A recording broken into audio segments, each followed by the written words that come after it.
Çin, Doğu Türkistan'da kişisel verileri toplayan bir bilgisayar yazılımının ihbar ettiği Uygurları gözaltına alıyor. Yazılım, güvenlik kamerası görüntülerinden sağlık ve bankacılık kayıtlarına kadar değişen verileri birleştirip olasılıkları hesaplıyor. Suçsuz yere alıkonulan Uygurlar, yargı kararı olmaksızın siyasi eğitim merkezleri denilen gözaltı merkezlerine gönderiliyor. ABD Senatosu tarafından geçirilen bir kararda Amerika Birleşik Devletleri ile Tayvan arasındaki ilişkilerin geliştirilmesine onay verildi.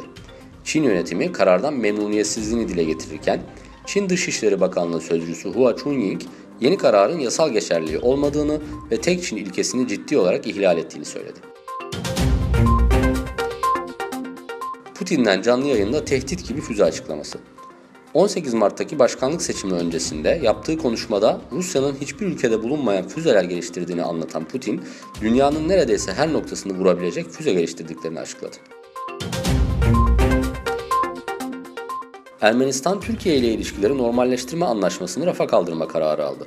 İptal edilen protokol, iki ülke arasında 2009'da İsviçre'nin Zürih kentinde imzalanmıştı. Avro bölgesinde geri ödenmeyen kredi miktarının 760 milyar avro seviyesinde olduğu, Yunanistan'ın da geri ödenmeyen kredi oranında %50 ile en yüksek seviyeye sahip olduğu bildirildi.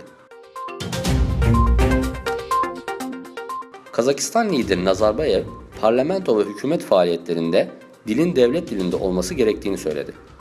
Cumhurbaşkanı Nazarbayev, Bilgi ve İletişim Bakanı ile yaptığı görüşmede Kazak dili statüsünü iyileştirmek için çalışmalara devam edilmesi gerektiğini söyledi.